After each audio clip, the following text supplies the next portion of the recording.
আমাদের চেয়ারম্যান সাহেব ডিজিটাল বাংলাদেশ গড়ার নিয়ত করছে, তো এই জন্য ডিজিটাল হুজুর চাই। শুধু ডিজিটাল চাইলেই হবে না, আগের জামানার আলেমদের কদর দানি করতে হবে। চেয়ারম্যান সাহেব কইছে হাদিস কুরআন দিয়া বললে সমস্যা নাই, হাদিস দিয়াই বলতেছি। আল্লাহর নবী বলে ডিজিটাল যত সমস্যা তত। কথা হয় না, কথা হয় না, কথা হয় না। প্রতি জুমায় আপনারা একটা হাদিস শোনেন, প্রতি জুমায় খায়রুল কুরুনি করনি, তারপরে কি সুম্মাল্লাযীনা, আবার কয় না সবাই কোন সুম্মাল্লাযীনা ইয়ালুনাহুম। আল্লাহর নবী কয় আমার যুগ সব থেকে দামি যুগ, এরপরে আমার সাহাবীদের যুগ দামি যুগ, এরপরে আমার সাহাবীদের ছাত্র যারা তাবেঈন তাদের যুগ দামি যুগ। তাহলে বলেন তো দেখি সব থেকে দামি যুগ কার যুগ? সবাই বলেন না একটু, কার যুগ? নবীর যুগ। নবীর পরে আর একটু কম দামি তাদের যুগের নাম সাহাবীদের যুগ। সাহাবীদের যুগের পরের যুগ আর একটু কম দামি। তাহলে বোঝা গেল যাই দিন ভালো আসে দিন কালো। যেটা যায় ওটা ভালো যায়, যেটা আসে ওটা আগের মতো ভালো না। এই জন্য আল্লাহ রাসূল আপনাকে আমাকে স্মরণ করাইছে, আল বারাকাতু মা আকাবিরিকুম, তোমাদের যারা বড় ওদের সাথে আল্লাহ বরকত রেখে দিছি। বুখারীর হাদিস, বুখারীর হাদিস। চেয়ারম্যান সাহেব রাগ হয়েন না, বড়রা সম্মানের যোগ্য। আল বারাকাতু মা আকাবিরিকুম, তোমাদের ভিতরে যারা বড় ওদের সাথে আল্লাহ বরকত রেখে দিয়েছেন। বুখারীর হাদিস, নবী বলছেন। কে বলছেন বলেন? আজকে তো যুবকরা আর বুড়া মানে না, এজন্য সংসারে এত তালাক আর তালাক। কথা বল না, কথা বল। মেয়েরাও বাপ মা মানে না, বড় মানে না, এজন্য ডিভোর্স আর ডিভোর্স। এমন মহামারী লাগছে, বাধ্য হয়ে সরকার এখন বিয়ের শুরুতে অনুমতি নিয়ে রাখছে। কথা কয় না? এমন মহামারী লাগছে, এমন মহামারী লাগছে, বিয়ের শুরুতেই সরকার কৌশলে স্বামীর থেকে এক তালাকের মালিক বানায় দেয়। তোর যদি দরকার হয় বড়দের কাছে যাওয়া লাগবে না, কোর্টে যাইবি আর ডিভোর্স লেটার পাঠায়া দিবি। মায়ের উস্কানিতে, বোনের উস্কানিতে, পরকীয়ার কারণে মেয়ে স্ত্রী স্বামীরে ডিভোর্স লেটার পাঠায়া দিছে। এখন আর 2 দিন পরে প্রেমিকও যোগাযোগ করে না, বাপ মাও লাথি মারে, বাধ্য হয়ে কান্দে, আগিলা রে আগিলা কত ভালো আছিলা। কথা কন না কেন? আল বারাকাতু মা কাবিরকুম, আগেরটা ভালা, পরেরটা রঙিন চশমা লাগাইছে ওটা কালা। কথা কন না কেন? আগেরটা ভালা, আগেরটা ভালা, নবী কয় আগেরটা ভালা। আগেরটার সাথে বরকত আছে রে মা। মাগরে মুরব্বী মানো, তাহলে আর ঠান্ডা লাগবে না। মুরব্বী মানো আর কাদা লাগবে না। কয় বছর আর এই বুড়াটারে পাইবি? সর্বোচ্চ নাই 50 বছর একটু আদর যত্ন করতে পারি, তারপরে এটা বুড়ায় যাইবে, আর ভালো লাগবে না। কিন্তু কয়েকদিন পর মুরব্বীদের কথাই যদি এই বুড়াটারে কদর দানি করতে পারো, এই বুড়াটারে সম্মান করে নিজের জীবনের সঙ্গী বানায়া আল্লাহর জান্নাতে যাইতে, আল্লাহর কাছে হাজিরা দিতে পারো, আর এই বুড়াটা যদি রাজি, রাসূল কয় তোর মালিক তোর উপরে রাজি। বুড়াদের কদর দানি করো। যারা বুড়াদেরকে কদর দানি করে না, সম্মান করে না, ইজ্জতের নজরে দেখে না, কই তুমি বুড়া, আগের জামানায় গেছো, এখন ডিজিটাল যুগ, এখন আর আগিলা চলে না। ডিজিটাল যুগ, এখন ছেলে মেয়েরে দেখবে, মেয়ে ছেলেরে দেখবে, দুইজন দুইজনকে পছন্দ করলে তারপর না বিয়া। বাপ মার কথা শুনবা তো কানবা। কয়দিন পরে একা একা করছে, এখন আর স্বামীও নাই, যেটারে নিয়া ভাইগা গেছিল ওইটাও আর একজনের হাত ধরে গেছে। কি ও বাবজান, ভুল কই? আগের জামানা মুরব্বীদের সম্মান করার কারণে মেয়ে কিনে আনা লাগতো। কথা কয় না? মুরব্বীরা কর না কেন? টাকা দিয়ে কিনে আনা লাগতো। আনার আগে মেয়েটারে টাকা দেওয়া লাগতো, মেয়ের বাপরে পরিবারে টাকা দেওয়া লাগতো। আর এখন উল্টা, মেয়ের বাপরে দেওয়া লাগে ছেলের। কথা কন না দেখি আপনারা? কেউ মুরব্বীরা তো বোঝার কথা। আগে মেয়ে পক্ষের টাকা দিত ছেলেরা, মোহর মোহর। আর এখন যৌতুক দেয়, কিন্তু উল্টা হয়েছে আর কি। ওই যে মুরব্বীদের কথাই নাই তো, মুরব্বীদের কথাই না থাকার কারণে এখন যৌতুক আইছে। আর আগে মুরব্বীরা ছিল তো সন্তানের দাম ছিল, কন্যা সন্তানের দাম ছিল ভাই। এখন কন্যা সন্তান যখন বাবা মা চেনে না, মুরব্বী মানে না, এখন কন্যা সন্তান 2 দিন পর শ্বশুর বাড়ি যাওয়ার পরে এখন উল্টা জুতার বাড়ি খাওয়া লাগে। যৌতুকের টাকা আন, এটা আন, ওটা আন, এই কথা সে কথা শোনা লাগে কেন? ওই যে শুরুতে মুরব্বী মানে নাই, তো এই বিবাহ আকদের ভিতরে কোনো বরকত নাই। আল বারাকাতু মাআ কাবিরিকুম, বড়দের মশওয়ারার ভিতরে বরকত রে যুবক। এই জন্য একটা কথা আছে, নায়িকা গায়িকা আর তোমার জানের প্রেমিকা, এই 3টারে বিয়া করবা তো নদীর পাড়ের মতো সবসময় টালমাটালে থাকবা, না জানি কোন সময় ভেঙ্গা যায়। কথা কন না কেন? মুরব্বীদের কাছে যাইবা, কয় না ওর নাচ নিয়ালি বুড়িরে নিমুনে, ও গান গায়, এমন বুড়িরে পুত্রবধূ বানাবো না। যে মেয়া ভালো, যে মেয়েটা ভালো, ও বিয়ের আগে প্রেম করতে পারে না। মেয়ে যদি ভালো হয়, বাপ মার কথা ছাড়া আরেকজনের সাথে রাত্রে বেলা পিটিস পিটিস করতে পারেনি। বিয়ের আগে ইজ্জত সম্মান, স্বামীর যে একটা মর্যাদা সম্মান, ওটা প্রেম করে করে বিয়ের আগে সব শেষ করে ফেলছে। আগের জামানায় মারা স্বামীর নাম তো দূরের কথা, স্বামীর বড় ভাইয়ের নামটা পর্যন্ত মুখে উচ্চারণ করতো না।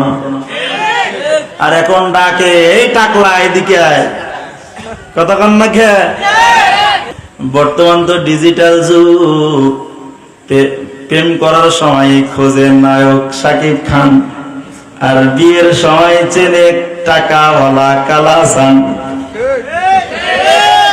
না রে মা, ও মা কষ্ট নিবা না, মাগরে শোনো, স্বামীকে কষ্ট দিবা না। কোন স্বামী চায় না তার স্ত্রী সন্তান কষ্টে থাক? কোন স্বামী কি চায় হাতে টাকা থাকা সত্ত্বেও স্ত্রীকে কষ্টে রাখতে? কোন স্বামী কি চায় সন্তানগুলারে কষ্ট রাখতে? কোন বাবা চায় না। বরং আল্লাহর কসম, কুরআন শরীফ আমার হাতে দাও মা, তোমাকে বিশ্বাস করানোর জন্য কসম করলাম। স্বামীরা বাজারে যায়, 3টা জিনিস কিনবে, 100 টাকা দিয়ে 500 টাকা দিয়ে 3টা জিনিস কিনবে।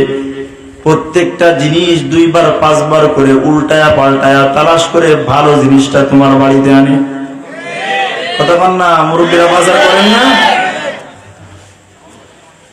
বাজারে বেগুন আছে 3 রকম, তো বেগুনের দোকানে গিয়েছে, কোন বেগুনটা স্বাদ হবে, কোন বেগুনটা তাজা, কোন বেগুনটা পোকা নাই, 3 বার 4 বার 5 বার উল্টায়। একটা লাউ কিনতে গেলে লাউর পিছনে নখ দিয়া খুঁচা মারে 5 বার, এটা কচি কিনা। কথা কয় না দেখি? আপনারা বাজার করেন না? মনে হয় সব মহিলারা করে। সাতগাজীর সব মহিলারা বাজার করে নাকি?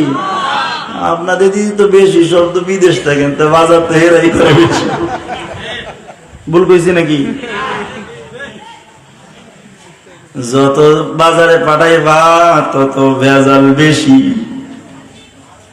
সন্ধ্যার পরে যদি কোনো মা বাজারে আসে, ওরা যদি ওর অভ্যাস থাকে, লিখে নাও আমি আব্দুল্লাহ বলে গেলাম, ওই ঘরের সন্তান কোনোদিন নেককার হবে না।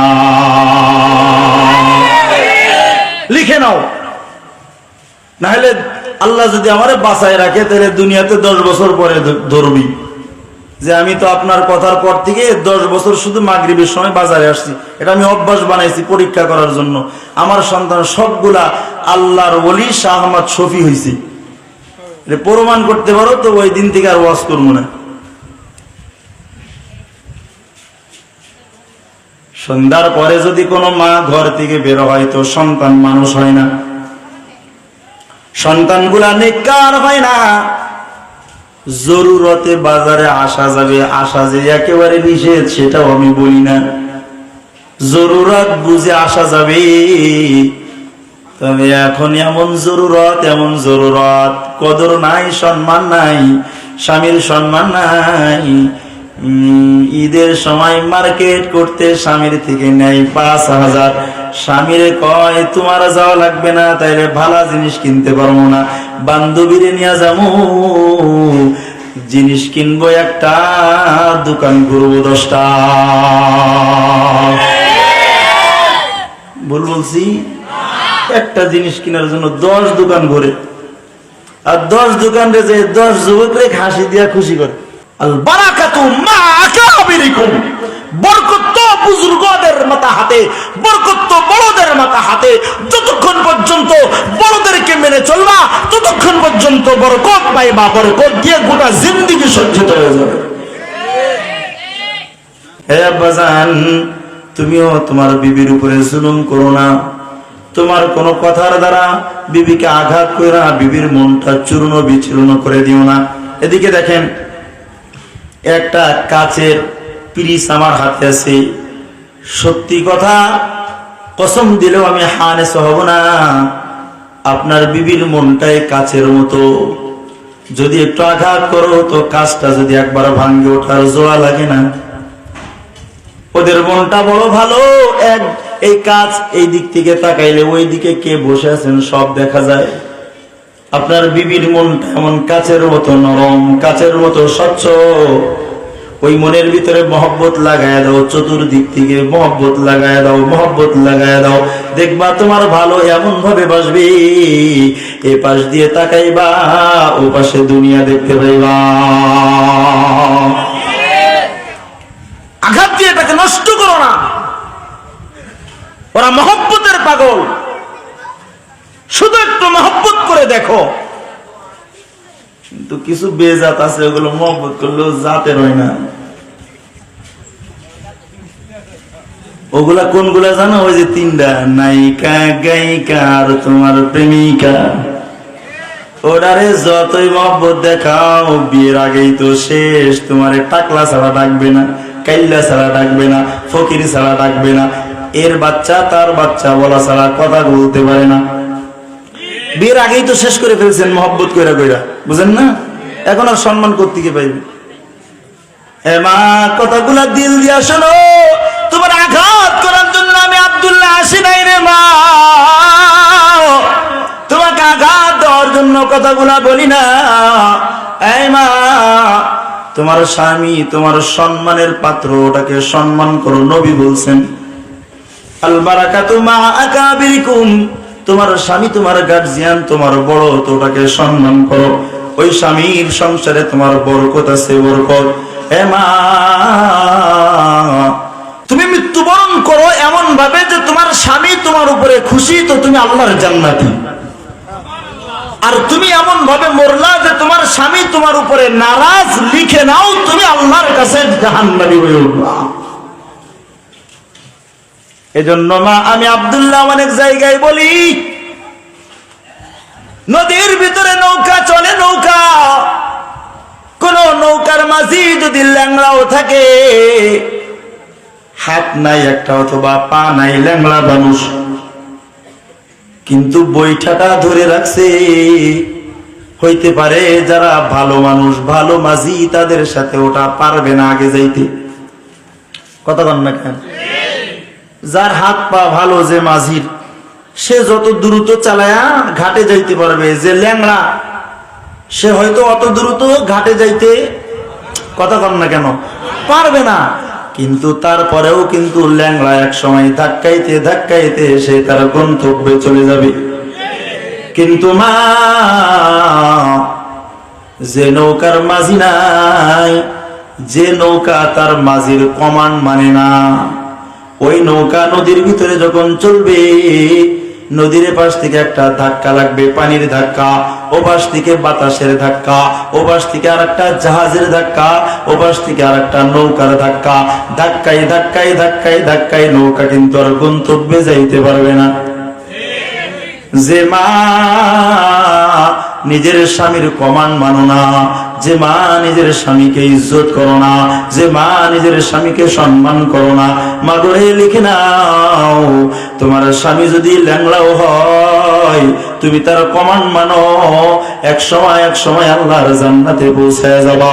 কিন্তু মা গো, তোমার স্বামী যদি নাকাম হয়, তোমার স্বামী যদি দুর্বল হয়, তোমার স্বামী যদি একেবারে অকর্মা হয়, কোনো কাজ কামও করতে পারে না, কিন্তু এই স্বামীর কমান্ড যদি তুমি না মানো, প্রতিবেশী একদিক দিয়ে ধাক্কা লাগাবে, চাচাতো ভাই ফুফাতো ভাই আর একদিকে ধাক্কা লাগাইবে, দোকানদার আর একদিকে ধাক্কা লাগাইবে, আমার ধাক্কায় ধাক্কায় ধাক্কায় ধাক্কায় তোমার জিন্দেগি বরবাদ হয়ে যাবে।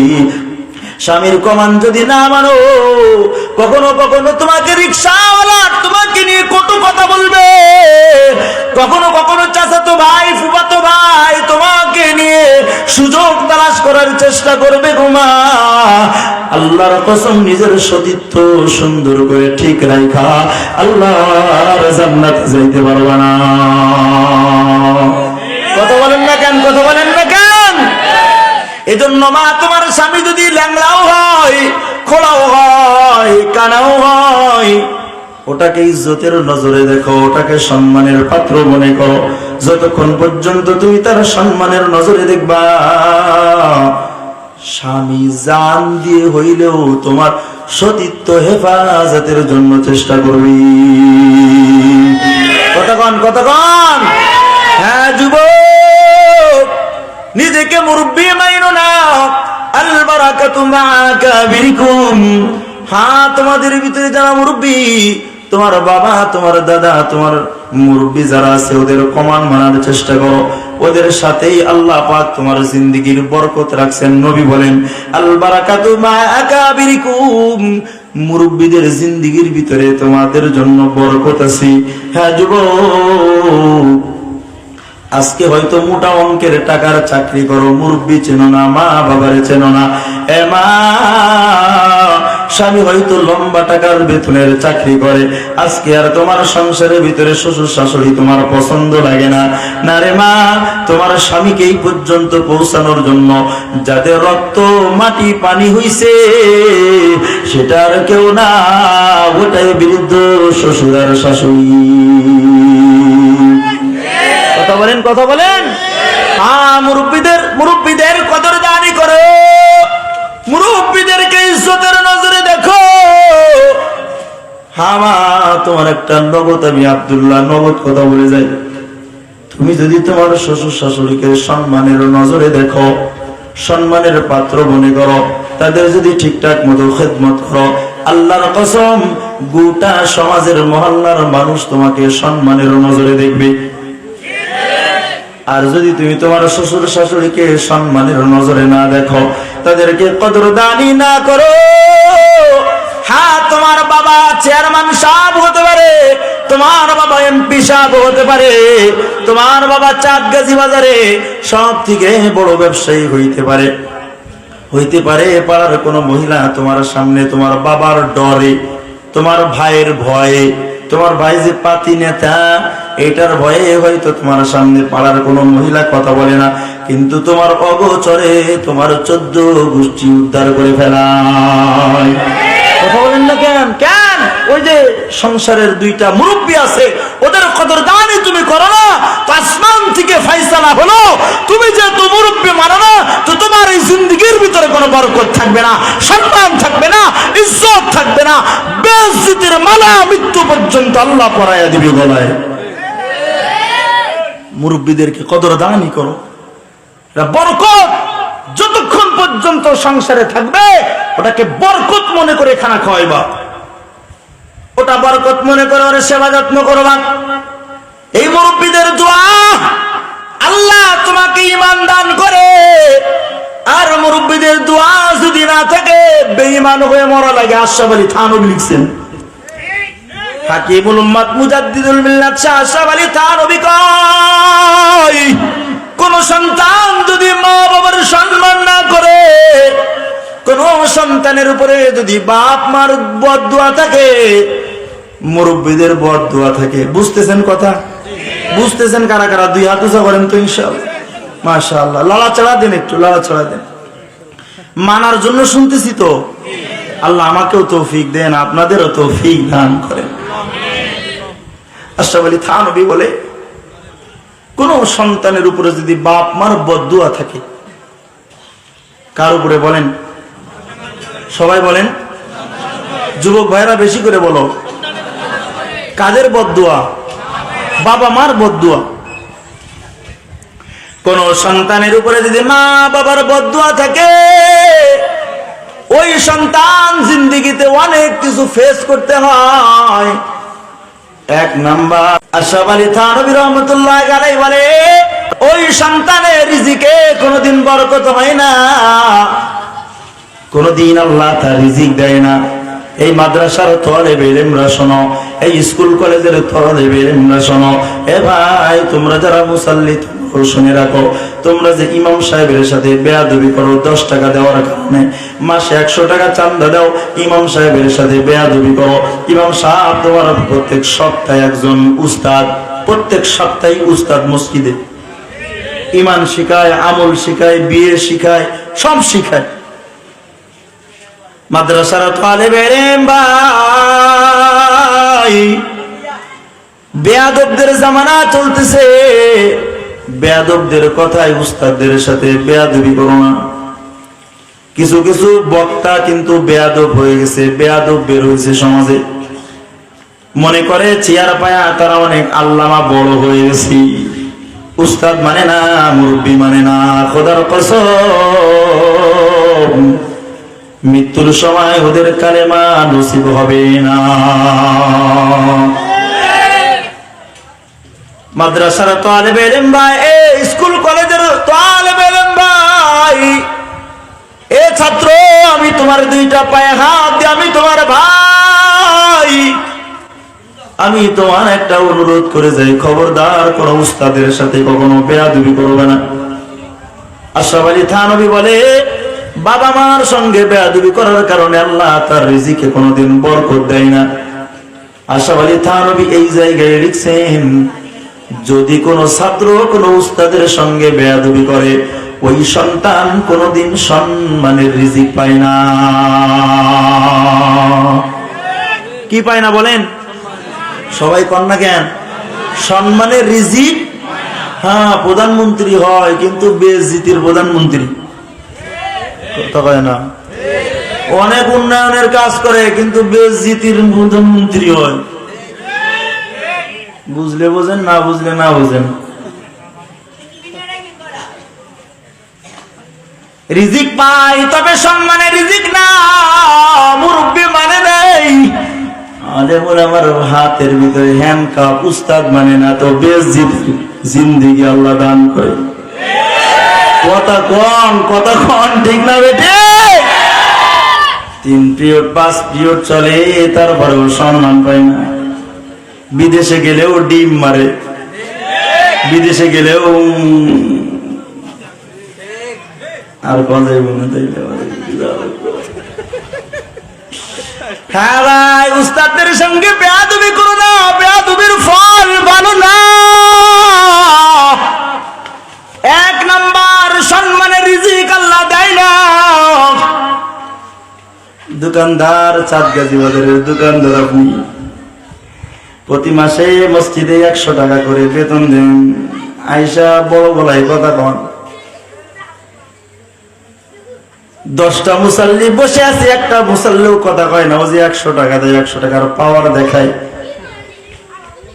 তো অনেক বড় টাকাওয়ালা, কিন্তু 10টা মুসাল্লি থু থু মেরে দেয়।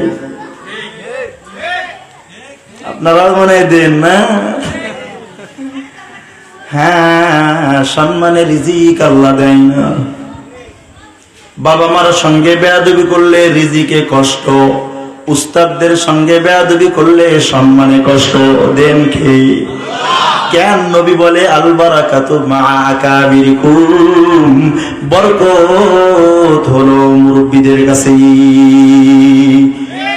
বরকত কার কাছে কোন? বলেন বলেন, মুরব্বির কাছে। বরকত মুরব্বির কাছে, ওটারে সম্মান দাও। মসজিদের ইমাম, এ মুরব্বি বাবা দাড়ি পেকে গেছে না, এজন্য শুধু ইমাম সাহেবের থেকে সালাম নেওয়ার চেষ্টা করো। তোমার তো সূরা ফাতিহা পড়তে দিলে তোমার দাঁত ভেঙে যাবে। তোমার নামাজ 100 ওয়াক্ত পড়লেও 1 রাকাত কবুল না, কারণ নামাজের কিরাত সহি না। ভুল বলছি? ভুল বলছি নাকি? নামাজ ভঙ্গের কারণ কয়টা? এই তাহলে বেলেমরা কয়টা? নামাজ ভঙ্গের কারণ কয়টি? একজন দাঁড়াও তো, দাঁড়াও দাও, যে পারো সেই দাঁড়াও। বলো না আব্বু, তুমি দাঁড়াও তো। পারবা? কে পারবা নামাজ ভঙ্গের কারণ 19টা বলতে? কে পারবা? একজন দাঁড়াও। আরে ভয় নাই। মাহমুদ কে? মাহমুদ, মাহমুদ দাঁড়াও। হ্যাঁ, মাশাআল্লাহ গান। মাহমুদ, নামাজ ভঙ্গের কারণ কয়টা আব্বু? কি কি? হ্যাঁ, 1 নম্বরে কি কইছে বলেন? আপনাদের কি হয়েছে? মাজায় বসতে সমস্যা? হ্যাঁ, এখন ভাগতেছে। কই যাও? শয়তানের কাছে যাও না। 1 নম্বরে কি বলছে? জোরে কোন? ওইদিকে ফেরেন মাহমুদ, ওইদিকে ফেরো। বলেন 1 নম্বর কি বলছে? আপনারা কি এটা জানেন? হ্যাঁ, বুঝতেছেন তো কথা? এখন যদি আপনার সূরা ফাতিহা না পড়া ঠিক হয়, সহি না হয়, তাহলে আপনি সারা রাত তাহাজ্জুদ পড়লেও কি 1 রাকাত কবুল হবে? আরে বাবা, মাসালা আপনি দেন, আমার দেওয়ার দরকারটা কি? কবুল হবে? বলেন আপনি। আপনি তাহাজ্জুদ পড়েন, আওয়াবিন পড়েন, ইশরাক পড়েন, 5 ওয়াক্ত নামাজ পড়েন, হজ করেন, যাকাত দেন, সদকা করেন, মসজিদ বানান, মাদ্রাসা বানান, ফ্লাইওভার করেন, পদ্মা সেতু করেন, সব করেন, কিন্তু সূরা ফাতিহা পড়েন না। নামাজ কবুল?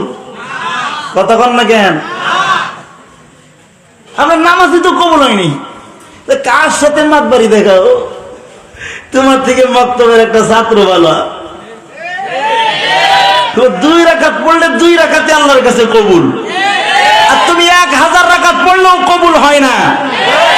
সম্মান করো, এডারে করো, দুনিয়া বিরক্তের সম্মান করে কপাল পোড়ায়ও না, কপাল পোড়ায়ও না। সম্মান করতে হলে উলামা ইকরামকে করো, আল্লাহ ইজ্জতের মালা তোমাদের গলায় পরাইয়া দিবে। উলামা ইকরামকে বেইজ্জতি করবা, যত কাল থাকো না কেন বেইজ্জতির মালা আল্লাহ তোমাদের গলায় পরাইয়া দিবে। আলেম মানো না তো, যার সাথে বরকত আছে ওটার হাতে হ্যান্ডকাপ লাগাও।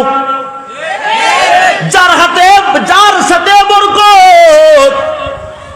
ওটার পায়ের ভিতরে বেড়ি পড়াইছো, ওটার কোমরের ভিতরে গরুর রশি পড়াইছো, এটার কোমরের ভিতরে গরুর রশি পড়াইছো, আল্লাহ তোমার গলায় বেইজ্জতির মালা পরাইয়া দিছে। কথা কও, কথা কও, না বেটি? এজন্য ভাই 2টা পায়ের ভিতরে হাত দিয়ে বুঝা যায়, যারা তলেবের আলেম উলামা ওরা সম্মানের বড়। যদিও তোমার বয়সের বড় না, আল্লাহ ওদের সম্মানের বড় বানাইছেন। ওই সম্মানের দিকে তাকায় ওদেরকে কদরদানি করো। ওমরে ফারুক রাদিয়াল্লাহু আনহু, সব এখানে যত উলামা ইকরাম আছেন সব উলামা ইকরামের কাছে খবর নেবেন। যে আলেমের সাথে আপনার দেখা হয় সেই আলেমের কাছে খবর নেবেন। ওমর রাদিয়াল্লাহু আনহু উনার খিলাফতের জামানায়, উনার খিলাফতের মসনদের পাশে একটা উঁচু জায়গা বানায় রাখছিলেন, ওই জায়গায় শুধুমাত্র আব্দুল্লাহ ইবনে আব্বাস রাদিয়াল্লাহু আনহুকে উঠায় রাখতেন, বসায় রাখতেন। ছোট্ট মানুষ, রাইসুল মুফাসসিরিন, সব সাহাবীদের ভিতরে সবথেকে বেশি সুন্দর করে কুরআন বুঝতেন আব্দুল্লাহ ইবনে আব্বাস। নামের শেষে রাইসুল মুফাসসিরিন। সব সাহাবীদের থেকে বেশি কুরআন বুঝতেন কে? সবাই নামটা বলেন। কি নাম? আব্দুল্লাহ ইবনে আব্বাস রাদিয়াল্লাহু আনহু। ওমরে ফারুক কোন সাহাবীর নাম জানো? যে সাহাবী ইসলাম গ্রহণ করার পরে আল্লাহ পাক ইসলামকে শক্তিশালী করেছেন। ওমরে ফারুক তো সেই সাহাবীর নাম যার কথার উপরে আসমান থেকে ওহী নাজিল হয়। ওমরে ফারুক তো সেই সাহাবীর নাম যার সিদ্ধান্তের উপরে আল্লাহ পাক কোরআনে কারীম নাজিল করেন। ওমরে ফারুক তো সেই সাহাবীর নাম যিনি ইসলাম গ্রহণ করার পরে মুহাম্মদুর রাসূলুল্লাহ প্রকাশ্যে নামাজ পড়ার সুযোগ পাইছে। সেই ওমর যার ভয়ে শয়তান তার রাস্তায় হাঁটে না। ওমর ফারুক তো সেই সাহাবীর নাম যার সম্পর্কে রাসূল বলে, আমার পরে যদি কেউ নবী হতো তা আল্লাহ ওমরকে নবী বানাইতো। এমন একজন সাহাবী খিলাফতের দরবারে উঁচু জায়গা বানায়া ছোট্ট একটা মানুষ আব্দুল্লাহ ইবনে আব্বাসকে বসায় রাখে। কাকে বসায় রাখে? বড় বড় কিবারে সাহাবায়ে কেরাম নিচে বসা, আলী কাররামাল্লাহু ওয়াজহাহু সাহাবী বসা, উসমান জিন্নুরাইন বসা, আব্দুর রহমান ইবনে আউফ রাদিয়াল্লাহু আনহু বসা, আবু আইয়ুব আনসারী রাদিয়াল্লাহু আনহুর মতো বড় বড় সাহাবায়ে কেরাম নিচে বসা থাকতেন। আর ওমর রাদিয়াল্লাহু আনহু ছোট্ট একটা বালককে উঁচু জায়গা বানায়া তার উপরে বসায় রাখতেন। আপনারা কি আমার কথা বোঝেন? যারা বোঝেন একটু হাত নাড়া দেন। আমলের নিয়তে হাত নাড়াইতেছেন তো? আল্লাহ যেন তৌফিক দান করেন। ওমরে ফারুক রাদিয়াল্লাহু আনহু এই ছোট্ট আব্দুল্লাহ ইবনে আব্বাস রাদিয়াল্লাহু আনহুকে উঁচু চেয়ারে বসায় রাখতেন। বড় বড় সাহাবায়ে কেরামের মনের ভিতরে প্রশ্ন, এই ওমর কেন আমাদের মাথার উপরে এই ছোট্ট বালকটাকে উঁচু জায়গায় বসায় রাখে? যদিও বয়সে ছোট কিন্তু সম্মানে আল্লাহ উঁচু জায়গায় বসায় দিছে কেন? দেখো ওমরে ফারুক রাদিয়াল্লাহু আনহু তো নবুয়তের মতো মেজাজ ওমরের ছিল, নবুয়তি মেজাজ ছিল ওমরের, শাহী মেজাজ ছিল, শাহী মেজাজ, শাহী মেধা ছিল ওমরের। নবী বলে আমার উপরে যদি কেউ নবী হতো তো ওমর নবী হতো। নবী হওয়ার যোগ্যতা আল্লাহ ওমরের ভিতরেও দান করেছিলেন, কিন্তু নবীর পরে যেহেতু আর কোন নবী নাই, আর কোন নতুন নবী আসবে না, এজন্য ওমরকে আল্লাহ নবুয়ত দান করে নাই। যদি নবীর পরে আল্লাহ কাউকে নবুয়ত দান করত, সেটা গোলাম আহমদের ব্যাটারি কাদিয়ানি হতো না, সে হতো ওমর। বুঝেন কথা? তাহলে নবীর পরে যদি কেউ নবী দাবি করে ওরা কি হবে? কাফেরও কইতে পারেন না? জোরে কম না কে? কাদিয়ানি, কাদিয়ানি। জোরে কও, নবীর মহব্বত নিয়ে কও, কাদিয়ানি, কাদিয়ানি। কাফের, কাফের। কাদিয়ানি, কাদিয়ানি। আহমদিয়া মুসলিম জামাত কাদিয়ানি, কাফের, কাফের। ঠিক আছে তো ইনশাআল্লাহ? যদি নবুয়ত দিত আল্লাহ কারে দিত? সবাই কম।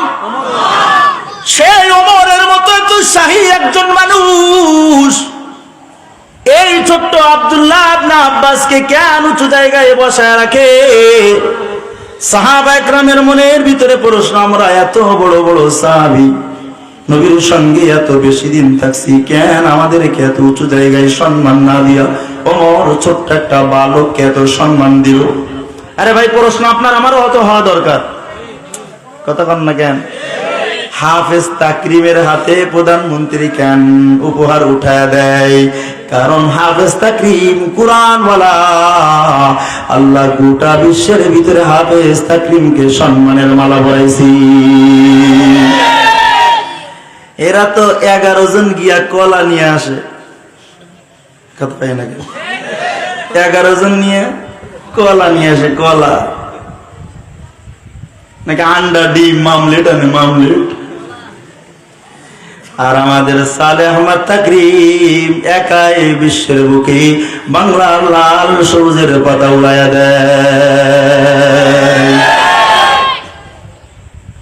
কত বছর যেন খেলতেছে, একটা কিছুই পাইলাম না। পাবো কেমনে? বড়দের সম্মান করা কি কথা কয় না? আপনারা যুবকরা ভালো বুঝবেন, মুরব্বীরা হয়তো বুঝবে না। মাহমুদুল্লাহ রিওয়াজ না, বুড়া, খেলতে পারে না, ফিল্ডিং ভালো করে না, গায়ে শক্তি নাই, হের নিবে না নিবে না, যুবকরা আন্দোলন করে এটারে পাঠাইছে, এটা সব দিকে ভালো করছে। আলবারাকা তো মা কাবির গুম, বড়দের সাথে বরকত আছে, কথা হয় না।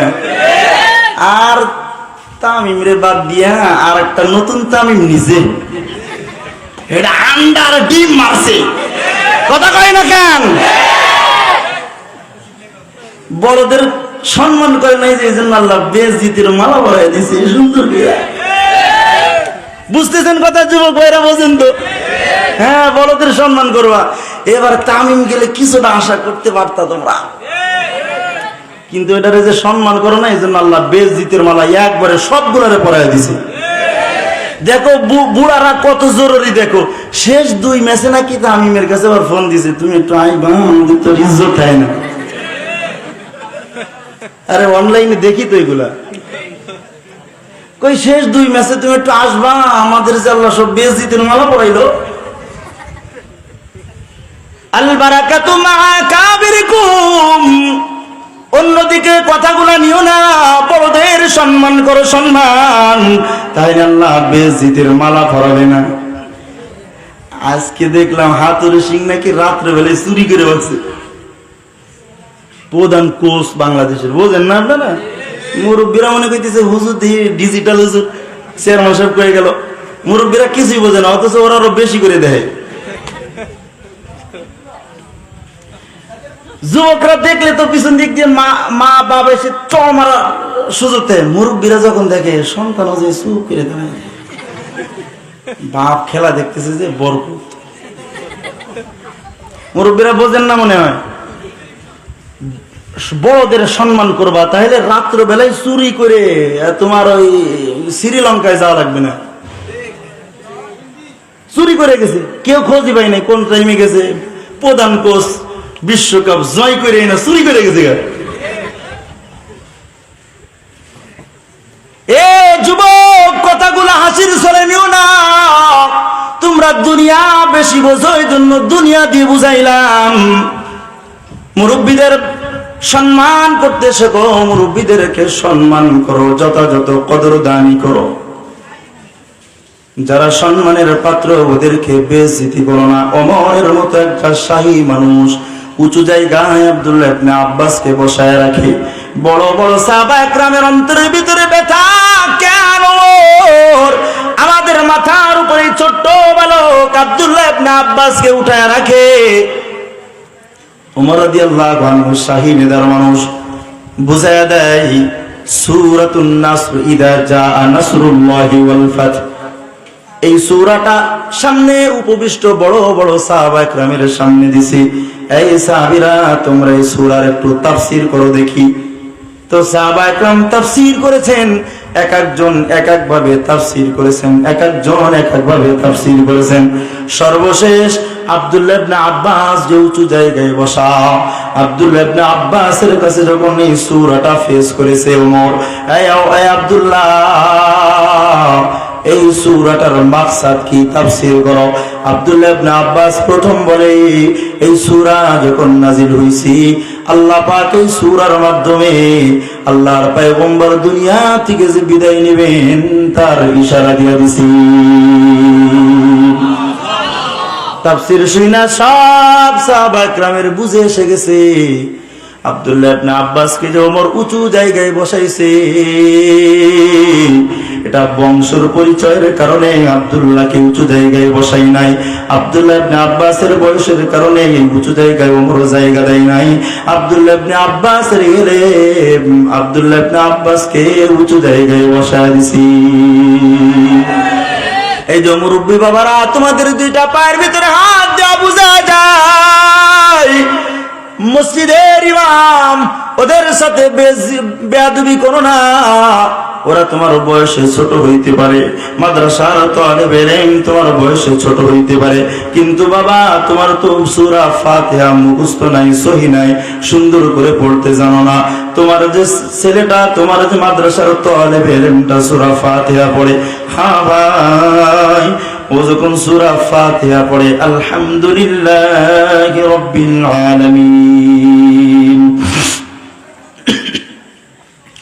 আলহামদুলিল্লাহি রাব্বিল আলামিন, আর রহমানির রহিম, মালিকি ইয়াউমিদ্দিন, ইয়াকা না'বুদু ওয়া ইয়াকা নাস্তাঈন, ইহদিনাস সিরাতাল মুস্তাকিম, সিরাতাল লাযীনা আন'আমতা আলাইহিম গায়রিল মাগদুবি আলাইহিম ওয়ালাদ-দাল্লিন।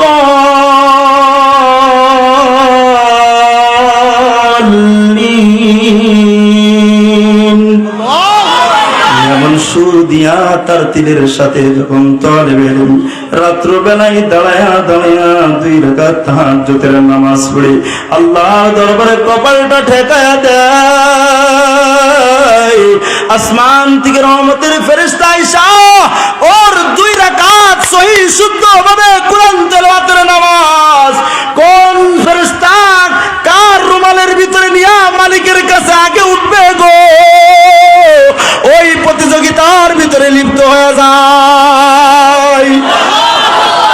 তুমি যে 1000 রাকাত অশুদ্ধ কিরাত দিয়া নামাজ পড়ছো, আল্লাহর কসম নবী কয় তোমার নামাজটা এমন একটা ময়লা যুক্ত কাপড়ের ভিতরে পেঁচায়া ফেরেশতা তোমার মুখের উপরে এভাবে নিক্ষেপ করে, তোর নামাজ তুই ল, তোর নামাজ তুই ল। সম্মান করবেন তো মাদ্রাসাওয়ালাদেরকে, ওলামা ইকরামকে সম্মান করবেন তো, না হলে বেইজ্জতের মালা আল্লাহ পরায় দিবে। বলা বাবা মার সম্মান করবা, এ যুবক, এ পর্দানের মা, শ্বশুর শাশুড়িকে কদর দানি করো, মা বাবাকে সম্মান করো। তোমার বাবার দোয়ার বরকতে খোদার কসম আল্লাহ তোমার এই জায়গায় আনছে। জ্বলন্ত একটা হাদিস প্রমাণ দিয়ে আপনাদের নবী বলছেন, উহিব্বু আন উকতালা ফি সাবিলিল্লাহ সুম্মা উহইয়া সুম্মা উকতাল সুম্মা উহইয়া সুম্মা উকতাল সুম্মা উহইয়া সুম্মা উকতাল। নবী বলেন, আমার মন চাই আল্লাহর রাস্তায় আমি শাহাদাত বরণ করি, আল্লাহ আবার আমাকে জীবন দেন, আবার শহীদ হব, আবার জীবিত হব, আবার শহীদ হব। নবীজি সাল্লাল্লাহু আলাইহি ওয়াসাল্লাম তামান্না করে গেছেন, কিন্তু আল্লাহর রাসূলকে আল্লাহ পাক কোন জিহাদের ময়দানে এই তামান্না পূরণ হইতে দেয় নাই। নবীর এক তামান্না বাকি রয়ে গেছে। হ্যাঁ ভাই, বুঝতেছেন কথা? আমার দিকে তাকায় শোনেন, নবীজি কি তামান্না করছেন বলেন? আমি আল্লাহর রাস্তায় সরাসরি জিহাদ করে মৃত্যুবরণ করব, শহীদ হব। কিন্তু আল্লাহর নবী 27টা যুদ্ধে সেনাপতির দায়িত্ব পালন করেছেন, কোন যুদ্ধে আল্লাহর রাসূল শাহাদাত বরণ করেন নাই। কিন্তু মনের তামান্না আছে না নাই? কি হওয়া? কোন কোন? যদি জীবনটা বিলাতে চাও, যদি রক্ত ঝরাতে চাও, দিনের পথে খোদার রাহে, দিনের পথে খোদার রাহে জীবনকে বিলিয়ে দাও, যদি জীবনটা বিলাতে চাও, যদি রক্ত ঝরাতে চাও। এই মরণের নাম হয় যে শহীদ, বাঁচলে হয় গাজী। এ পথে মরলে মহান প্রভু আল্লাহ তাকে রাজি। এই জীবনের বিনিময়ে জান্নাত ক্রয় করে নাও। রাজি আছেন তো ইনশাআল্লাহ? কারা কারা কারা কারা তৈয়ার? আল্লাহর নবী কয়, আল্লাহ আমার মন চায় শহীদ হয়ে যাব, কিন্তু নবীজির এই তামান্না পূরণ হয় নাই, কিন্তু দোয়া কিন্তু করে গেছেন। হ্যাঁ বাবারা, দোয়া কিন্তু, এই যুবকরা ভালো করে শোনো, নবী দোয়া কিন্তু তামান্না কবুল। উলামা একরাম লেখেন, কারবালার প্রান্তে হযরত ইমাম হুসাইন রাদিয়াল্লাহু আনহু ইয়াজিদের সৈন্যদের হাতে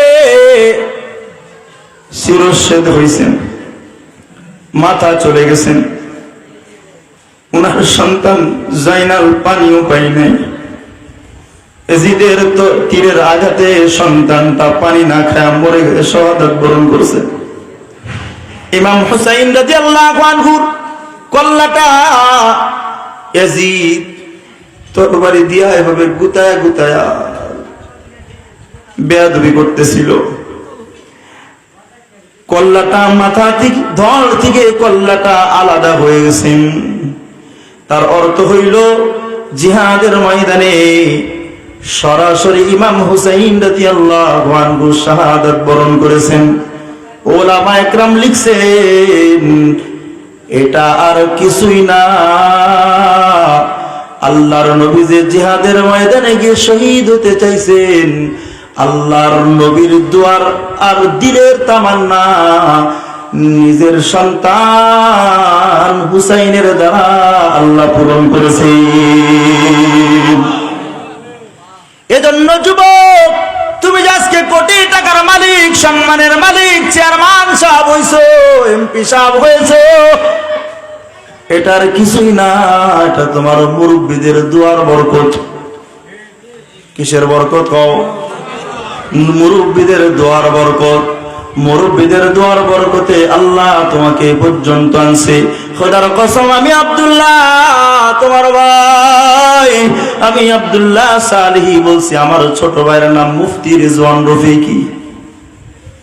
খোদার কসম, কোরআন শরীফ হাতে দাও, কোরআন শরীফ মাথায় নিয়ে বলি, আমি আব্দুল্লাহ আর আমার ভাই মুফতি রিজওয়ান রফিকি ছোট ভাই। আমাদের দুই ভাইয়ের কোনো সামানা নাই, আমাদের দুই ভাইয়ের কোনো মাওয়াদ নাই, আমাদের দুই ভাইয়ের কোনো ওয়াসিতা নাই, একমাত্র চলি আব্বার মার দুয়ার বরকতে। ও মা পর্দালের মা, বাজার যাওয়া বাদ দাও রে মা। আমার মা এখনো পর্যন্ত প্রতিদিন তাহাজ্জুদের নামাজে ওঠে, আর শাড়ির আসল ভিজা রাত পর্যন্ত হাতটা নিচে নামায় না। খোদার কসম, আমার ছোট ভাই গত যখন ধরাধরি শুরু হয়েছে, আমার ছোট ভাইও কেউ গ্রেফতার করছিল।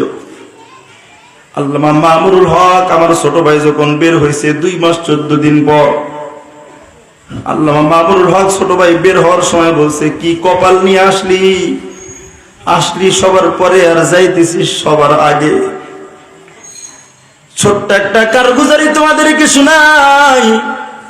হাইকোর্ট থেকে যেদিন হাইকোর্টে আমার ছোট ভাইয়ের আমল নামাটা উঠছে যে আজকে শুনানি হবে, 9:30টার সময় উকিল আমাকে ফোন দেয়া কয়, আজকে আপনার ভাইয়ের জামিন হবে। যে উকিল জজ কোর্টে রায় শুনানির আগে 2 মিনিট আগে সে কয় জামিন হয়ে গেছে, 2 মিনিট পরে কালা চেহারা নিয়েছি, জামিন হয় নাই। ওই উকিল যদি ফোন দিয়া কয় আজকে জামিন হবে, তো বিশ্বাস হয় নাকি? বোঝেন নাই মনে হয় কথা? 2 মিনিট জজ কোর্টে যেদিন শুনানি হয়েছে ওই দিন 2 মিনিট শুনানির 2 মিনিট আগে বের হয়ে ভিতর থেকে বের হয়ে এসে আমার কয় আব্দুল্লাহ ভাই আজকে জামিন হয়ে যাবে, টেনশন করে না, জামিন হয়ে গেছে। 2 মিনিট পরে কালা একটা কাগজ এনে কয় হয় নাই, কেন যেন দিল না। এই উকিল যদি সকাল 9টার সময় ফোন দিয়ে কয় আজকে আপনার ভাইয়ের জামিন হবে, তাহলে কি বিশ্বাস হয়? বুঝেন না? এরপরে আমি মনের ভিতরে তামান্না রাখছি, না জানি হইতে পারে। তো মাকে ফোন দিছি আমি গাজীপুরে, আর মা যশোর। মাকে ফোন দেয়া কইছি, মা আজকে রেজওয়ানের জামিন হইতে পারে, তুমি দোয়া করো। এ ভাই ছোট্ট কারগুজারি কষ্ট নিও না। বলার সঙ্গে সঙ্গে আমার মা খানা পিনা সব বাদ দিয়া দিছে, উজু করে যাই নামাজটা নিয়ে ভাঙ্গা ঘরের ভিতরে বসে গেছে। যতক্ষণ পর্যন্ত বাইরে জামিন না হয়েছে যাই নামাজ থেকে আমার মা ওঠে নাই। যখন 3:30টার সময় আমি আমার কাছে ছোট ভাইয়ের সেক্রেটারি ফোন দিয়ে বলল আব্দুল্লাহ ভাই জামিন হয়ে গেছে, খুশিতে কেন্দ্রে দিছি। উকিল ফোন দেয়া কয় জামিন হয়ে গেছে। আবার হাইকোর্টের উকিলের কাছে ফোন দিছি, সত্যি কি জামিন হয়েছে? বলে হ্যাঁ জামিন হয়েছে। এ মাগো তাকাও, এখন হলো তোমার জন্য নসিহতের একটা কথা। সর্বপ্রথম ফোনটা আমি মায়ের কাছে দিছি, মা রেজওয়ানের জামিন হয়ে গেছে। আমার মা বলে বাবা এখনো পর্যন্ত হাতটা নামাই নাই, সেই যে 12টার সময় হাত উঠাইছি এখনো পর্যন্ত মওলাই কারিমের দরবার থেকে হাত নামাই নাই। আল্লামা মামুনুল হক রেজওয়ান যেদিন বের হয় ওই দিন বলছিল, এ রেজওয়ান কি চান কপাল নিয়ে আসলি, ধরা খায়া সবার পরে আসলি আর সবার আগে বের হয়ে যাইতেছিস। খোদার কসম রে যুবক, এই মুসিবত দূর হয়েছে একমাত্র বাবার মার দুয়ার বরকতে। এই জন্য বাবা মার সঙ্গে শ্বশুর শাশুড়ির সঙ্গে বেয়াদবি করো না। ওটা তোমার মুরব্বি, ওটা তোমার আকাবির। আল বারাকাতু মা আকাবিরিকুম। নবী কয় এই মুরব্বিটাকে সামনে রাখো। 2 নাম্বার আশরাফ আলী থানভী রাহমাতুল্লাহি আলাইহি বলে, তোমার মা বাবা যদি তোমার উপরে নারাজ, আল্লাহ তোমাকে মৃত্যুর সময় যন্ত্রণা দিবে, মৃত্যুর সময় তোমার কালিমা নসিব হবে না। মাদ্রাসার তালেব ইলম, স্কুল কলেজের ভাই, চক্ষুটা বন্ধ করে কথাটা শোনো। উস্তাদের সঙ্গে যদি বেয়াদবি করো তাহলে মৃত্যুর সময় কালিমা নসিব হয় না। হ্যাঁ, হাসান বসরি রহমতুল্লাহি আলাইহির কাছে এক মা মুরিদ ছিল, সন্তানটাকে হাসান বসরির কাছে দিয়েছে, হাসান আমার সন্তানটাকে মানুষের মতো মানুষ বানায় দাও। হাসান বসরি সন্তানটাকে পড়ায়, কিন্তু সন্তানটা একটু অমনোযোগী বেয়াদব টাইপের। আকাবির হযরতে হাসান বসরির সঙ্গে বারবার বেয়াদবি করে, সুন্দরভাবে পড়ালেখা করে না। মা বুঝায়, মায়ের কথাও শোনে না। হঠাৎ করে সন্তানটা অসুস্থ হয়ে গেছে। হাসান বসরি এত বেশি কষ্ট পাইছে, হাসান বসরি এত বেশি কষ্ট পাইছে। মা দৌড়াইছে, হাসান আমার সন্তান মনে হয় আর বাঁচবে না। হাসান রে, ও আমার মুরব্বী, চলেন আমার সন্তানের কাছে, আমার সন্তানকে একটু কালেমার তালকিন করায় দেন। হাসান কয় না, আপনার সন্তানের কাছে আমি যাব না, আপনি চলে যান, আপনার সন্তানের কাছে আমি যাব না। মা মনক্ষুণ্ণ হইয়া অন্তরের ভিতরে কষ্ট পায়া বাড়িতে চলে গেছি। বাড়িতে যায়া আল্লাহর দরবারে হাত উঠাইছে, আল্লাহ আমার সন্তান সারাটা জীবন আমার সঙ্গে বেয়াদবি করেছে, আমার ইজ্জত করে নাই, হাসান বসরির সাথে ইজ্জত করে নাই। তবে আল্লাহ আমার সন্তান হাসানের কাছে মাপ চাইছি, হইতে পারে হাসান মাপ করছে, কিন্তু আমার সঙ্গে একটু হাসান রাগ দেখায় ফেলছে, আমার মুরব্বী রাগ দেখায় ফেলছে। আই মালিক, আমার সন্তানটা এখন কালেমা ছাড়া দুনিয়া থেকে যাইতেছে, কালেমা পড়তে পারে না। আয় আল্লাহ, আমার সন্তান যদি জাহান্নামী হয় আমি মা সহ্য করতে পারবো না। আল্লাহ আমার সন্তানটাকে তুমি মাফ করে দাও। মা হাত নামাই না, হাত নামাই না, মা হাত নামাই না যতক্ষণ পর্যন্ত সন্তান ইন্তেকাল না করেছে, ততক্ষণ পর্যন্ত মা হাত নামাই নাই। সন্তান ইন্তেকাল করে গেল, মা হাত নামায় ফেললো। হাসান বসরির কাছে দৌড় দিয়া গেছে, হাসান জীবিত থাকতে আমার সন্তানের কাছে যান নাই, আজ একটু মরে গেছে, আসেন আমার সন্তানটাকে একটু কাফন দাফনের ব্যবস্থা করে দেন। হাসান বসরি বলে, না, তোমার সন্তানের কাছে আমি যাব না, যাও চলে যাও। মা বাড়িতে চলে গেছি, কাফন দাফনের ব্যবস্থা করতে তেমন কেউ আসে না। রাত্র হয়ে গেছে, হাসানকে আল্লাহ পাক কলবের ভিতরে এলকা করেছে। হাসান, তুমি তো মনে মনে মাফ করেছো জানি, রাগ আর দেখাও না, মা ওর সন্তানটারে মাফ করে দিছে। হাসান রে, ওর মার হাতের ওসিলায় আমি ওর কালেমা পড়ার তৌফিক দান করেছি। আর দূরে থাইকো না হাসান, আমার খাস বান্দার জানাজায় শরীক হয়ে যাও। হাসান বসরি রাত্র বেলায় ভোর হতে না হতেই বাড়িতে হাজির। বাড়িতে এসে কয়, এই মা, তোমার সন্তান কই? আল্লাহ তোমার দোয়ার বরকতে আল্লাহ তোমার সন্তানের কালিমা নসিব করে দিছি। এই জন্য যুবক, দুইটা পায়ের ভিতরে হাত দেওয়া বোঝা যায়, বাবা মার সঙ্গে বেয়াদবি করো না। আলকামা রাদিয়াল্লাহু আনহু নবী সাহাবী, মৃত্যুর সময় কালেমা নসিব হয় না। সাহাবায়ে কেরাম আলী রাদিয়াল্লাহু আনহুর মতো সাহাবী কালেমার তালকিন করায়, কালেমা বলতে পারে না। আবু হুরায়রা রাদিয়াল্লাহু আনহুর মতো মুহাদ্দিস সাহাবী কালেমার তালকিন করায়, কালিমা মুখ থেকে বের হয় না। আল্লাহর নবী গিয়া কালেমার তালকিন করায়, আলকামা কালেমা পড়তে পারে না। আলকামা মাকে ডাকছে, মা বলো তো দেখি, আলকামা তোমার সঙ্গে কোনো বেয়াদবি করেছে? বলে, হ্যাঁ, বিবাহর পর থেকে আলকামা কোনোদিন আমার সঙ্গে ভালো ব্যবহার করে নাই। নবী কয়, এজন্য তোমার আলকামা কালেমা পড়তে পারে না রে মা, আলকামারে তুমি মাফ করে দাও। বলে, না নবী, আমি আলকামারে মাফ করবো না। আল্লাহ রাসূল বলে, এ সাহাবীরা, শুকনা কাঠ এনে আগুন জ্বালাও আর আলকামাকে আগুনের কাছে নাও। মা বলে, নবী, আমার সন্তানকে আগুনের কাছে নেবেন কেন?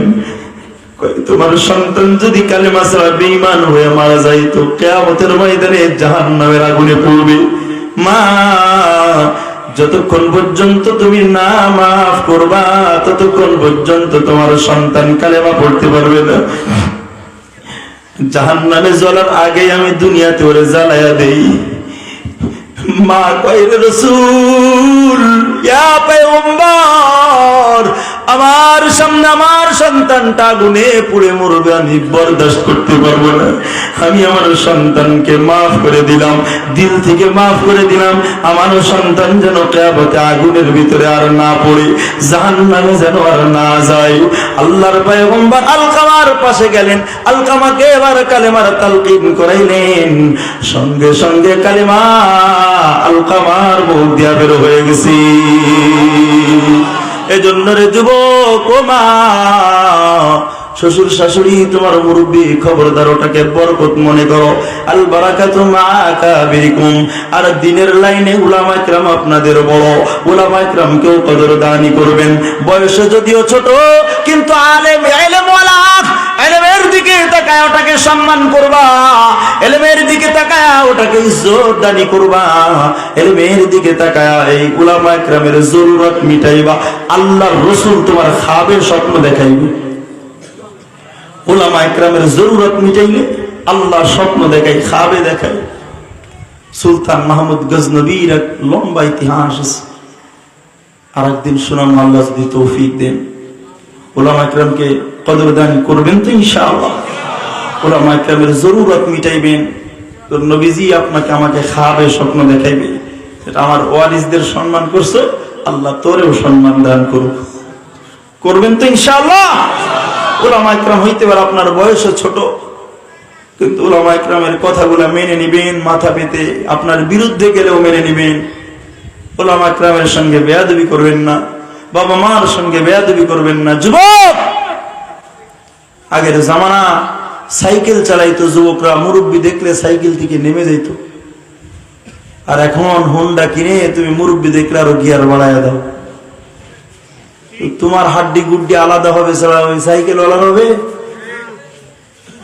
চালাইছো তো 120 গিয়ারে, যাওয়ার পরে হাড্ডি গুড্ডি নাই। কথা কন না কেন? মুরব্বীদেরকে সম্মান করো নাই যে, মুরব্বীদেরকে ইজ্জত করো নাই যে, এজন্য আল্লাহ তোমার আমার রক্তের মূল্য কমায় দিছে। মুরব্বীদের ইজ্জত করবেন তো ইনশাআল্লাহ? উলামা ইকরামকে ইজ্জত করবেন তো ইনশাআল্লাহ? কারা কারা করবো দেখি ইনশাআল্লাহ। আল্লাহ, আমরা নিয়ত করছি, তুমি কবুল করো। জোরে কোন আমিন, আর জোরে জোরে কোন আমিন। আল বারাকাতু।